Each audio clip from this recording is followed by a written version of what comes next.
Hi everybody, this is International Master David Pruess and welcome to weekly highlights for the Pro Chess League. For those of you who didn't have a chance to watch all 16 hours of wild highlights and live coverage of top GMs battling it out this week, here's what happened in the Battle Royale format in week 4. Starting off with the Pacific and Atlantic teams mixed together in Battle Royales 1 and 2. Here you have Fabiano Caruana with a little bit of good luck against Grandmaster Itu Rizaga. First of all, the guy played the French defense. Okay. In this position, then Fabiano had to come up with, after quite a walk in the park, he had to come up with c6, trapping the king and checkmating him with rook h8 for this brilliant move. Game of the week was awarded to Fabiano. He scored 4.5 out of 7, tied with Hikaru Nakamura for best first board, and his archbishops did fine, finishing in 3rd place in the Battle Royale. One player who had a fantastic showing this week was Daniel Naroditsky, the top board 2. In this position against the original Chess Bra, he sacks a piece. Boom. Okay. If pawn takes, he's got queen takes knight. But what's going on, if it gets a little bit more intense here? What? Bishop takes d5 check. Okay, that black can take. So what's the point? He's threatening queen d5 check. He's got a rook on the 7th rank. Well, it's not that hard to defend. Not that easy to defend this pawn on d5 and this pawn on c6 at the same time. The knight suddenly can't really do much in this position.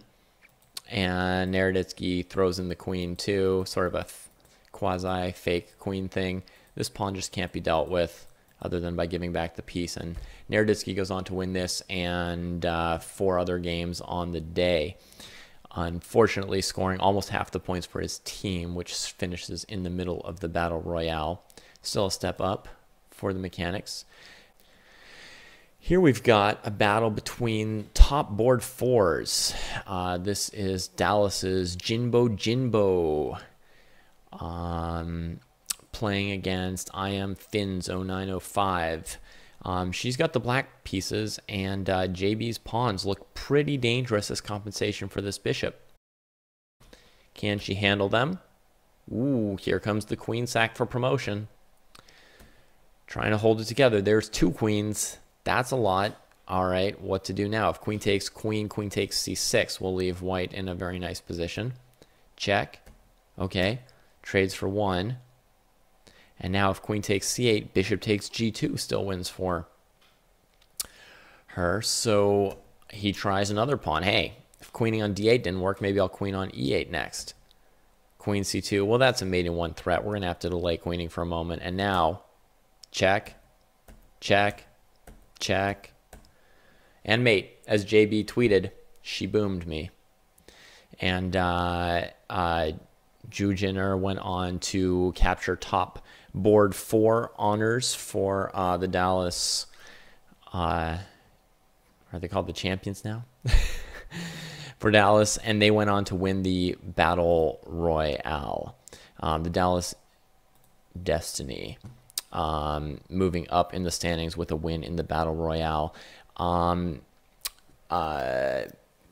Yeah, JB could afford to be a good sport about that because the Blizzard also tied for 1st in the Battle Royale and moved up nicely.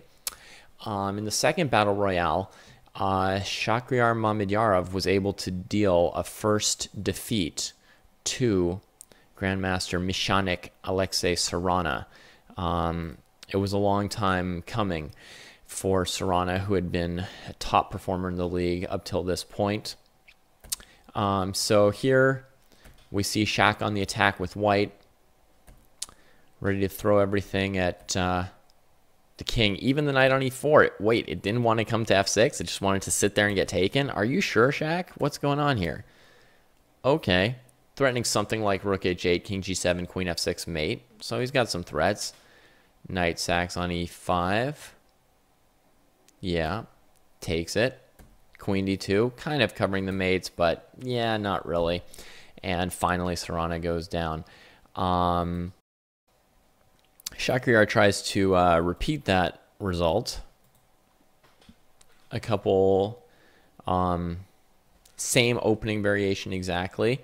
And here he is against Sam Sevian of the Montclair Sopranos. And Sevian says, b5, get back, I need space, bishop b7 and c5 and stuff. And what? Oh my goodness. Miraculously, this rook comes, covers the third rank. Sevian chases the queen back. His king starts running away. He covers everything, escapes, and eventually beats Mamedyarov. Mamedyarov would go on to score a no draws, 5 wins, 2 losses, top board 1, and the hackers would just barely not win this this second Battle Royale, but still get some good points in the standings for finishing in second place, along with the Chengdu Pandas. The winning team ended up being the Webster Windmills, and they got 6 points from Aaron Grabinski on board 4, which was fantastic. But also notable were some highlights from Ray Robson, who here hands Shak his second defeat. This one looked pretty easy. It's, just the beginning of the game. Shak hasn't finished developing. Well, that rook on h8 is never going to develop. Black had sacked a pawn to get to this position, but Ray, took all his pieces and easily converted this game. Well, things were pretty easy for Ray at times today. Look at this simple combination here. Knight d6 check, just attacking the rook on b5, destroying Black's coordination. Queen comes into e6, rook f1. Yeah, Black resigns. He can block on f5, lose some pieces, including the queen on b6. But perhaps Ray's finest moment was this unbelievable pawn sacrifice in the endgame against Sevian Konevets. Here he plays knight f3, just, yeah, you're pressuring my e-pawn, take it. Wait, what's going on? Bishop e3, and now the rook on e4 is kind of trapped.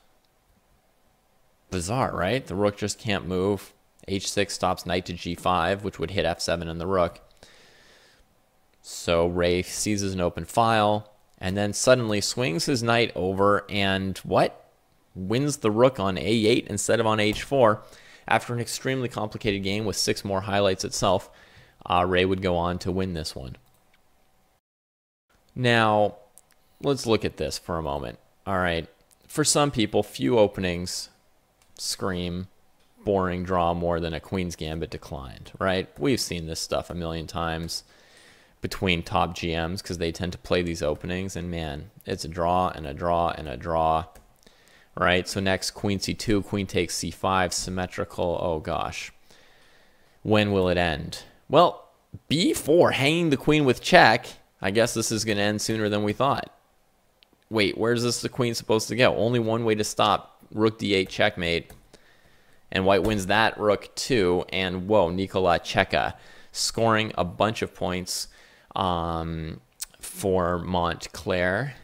I think he had 5, maybe 4.5. Yeah, probably only 4.5, but he was up there.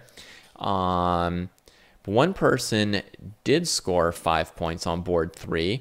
For the Chengdu Pandas, we've got Li D here.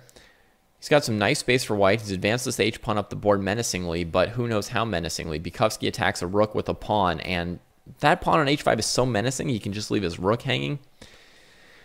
Well, the variations are pretty complicated here, but basically, in this variation, he just comes in here. He's threatening bishop h6. Black tries to cover the square, knight g5. He's just going to trade the knight and then checkmate on g7, and he's also threatening queen f7, queen h7. Just to give you one variation for those of you who love variations, if in this position, black played bishop takes c3, white could possibly take with the queen, allow the rook to be captured, then take on c6, and then after black plays rook b1, check bishop b1, and recaptures on c6, white plays h6 with a winning attack in that position. There's a bunch of variations. It's crazy, right? So, yeah, just quickly summing up the winners and losers in the standings after these two Battle Royales. The Webster Windmills, by winning their Royale, leapfrogged the Chess Bras and St. Louis Archbishops and come into first place in the Atlantic for the first time. The Chess Bras have a surprisingly weak showing and drop down to third place behind the Archbishops. Meanwhile, in the Pacific Division, Australia Kangaroos finally don't do that well, and the Chengdu Panda second place is enough for them to climb into first place in the Pacific. All right. Check out the Pro Chess League YouTube channel for a more extended video lesson about one of the greatest and most instructive games from this week. And stay tuned for another video with highlights from Battle Royales 3 and 4, the Eastern and Central Divisions.